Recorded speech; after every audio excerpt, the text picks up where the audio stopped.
One of the lesser discussed symptom types of schizophrenia are the cognitive symptoms, and in today's video, I'm going to be talking about what exactly these entail and giving some examples of each of them.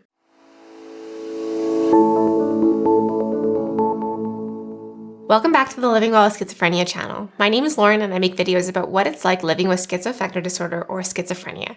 If you want to see more videos like this one, make sure to subscribe so as not to miss any future content. Also, if you enjoy our videos or find them helpful, you can support the creation of them by becoming a patron of ours on Patreon. The link is in the description below or right here. We're so grateful to be supported by our audience without whom these videos would not be possible. Thank you so much. So like I mentioned before, cognitive symptoms are one of the lesser discussed types of symptoms behind positive symptoms and negative symptoms of schizophrenia.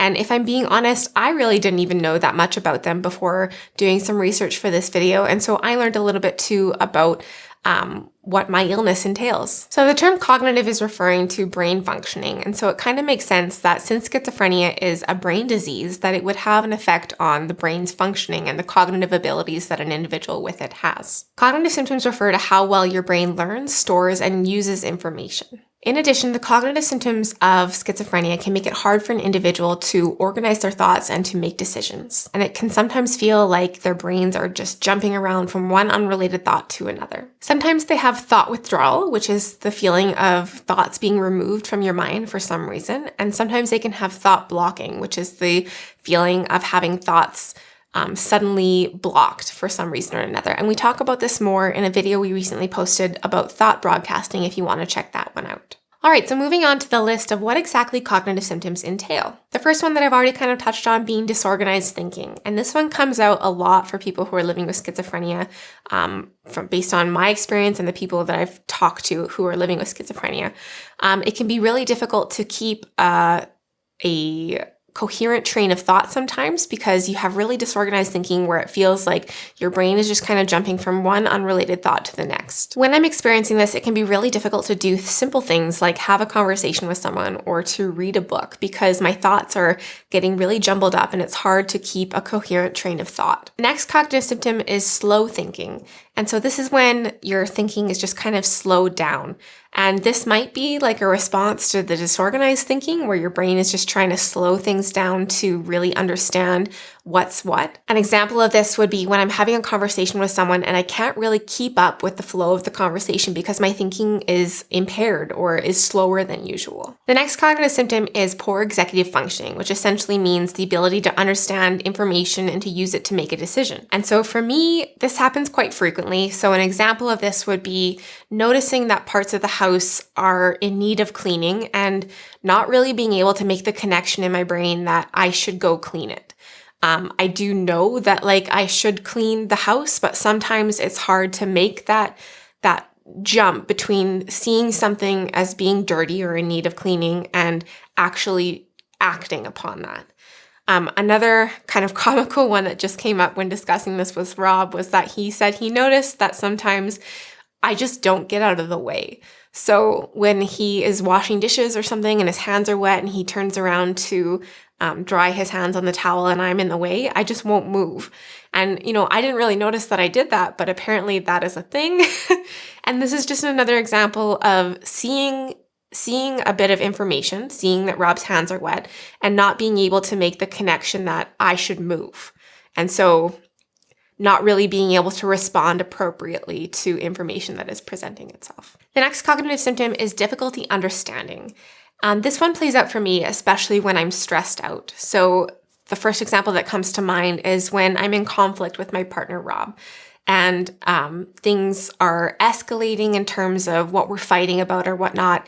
And it's really difficult sometimes for me to understand what is going on in the moment because I'm feeling really stressed out and a little vulnerable and whatnot. And my brain just kind of can't really keep up and can't really understand what is happening sometimes. The next cognitive symptom is trouble focusing or paying attention or difficulty with concentration.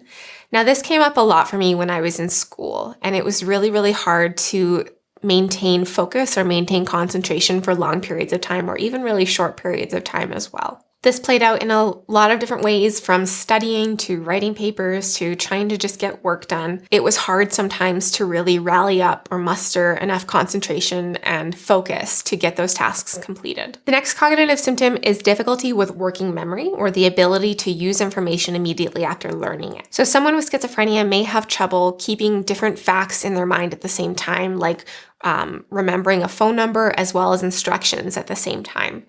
And this kind of plays out for me. You probably won't believe this because this is what I do and it comes across, I think, well, but it's hard for me to see a script or see what I want to talk about, maintain that or log that to memory, and then regurgitate it on camera, because not only am I trying to remember what I'm trying to say, but I'm also very aware of all the filming equipment around me and the act of presenting to the camera. And so this is actually a really difficult task for me. If you go back to some of our earlier videos, you can see a little bit more clearly how much I struggled with this. But even so, the magic of editing helps to kind of camouflage that. But it has been a really difficult process and a big learning curve for me. Another potential cognitive symptom of schizophrenia is a lack of awareness of their illness. And so we did a video on anosognosia, which is basically the lack of insight into your illness or the lack of awareness of your illness. But earlier, you can check that out here. But essentially, it is a cognitive symptom because, your brain is not recognizing that your illness is present. And for whatever reason, someone with schizophrenia may be telling themselves that they don't have the illness, or they may be believing that they don't have the illness. And the last cognitive symptom that I want to touch on is difficulty expressing thoughts. In this video, recording this video, I turned to Rob after saying difficulty expressing thoughts and said, I don't know what to say for this one. And he said, just say that. So that happens more regularly than you think as well, where I just don't really know how to express the thoughts that are in my head. And I think this is a common symptom for people with schizophrenia. So these are some of the cognitive symptoms that are involved with schizophrenia. Like I mentioned, there are the different types of symptoms of schizophrenia are positive symptoms, negative symptoms, and cognitive symptoms. And so we wanted to touch on what the cognitive symptoms are and give you some examples from my own life about how they play out. So if you enjoyed this video or found it helpful at all, please make sure to give us a thumbs up, and also make sure to subscribe so as not to miss any future content that we put out.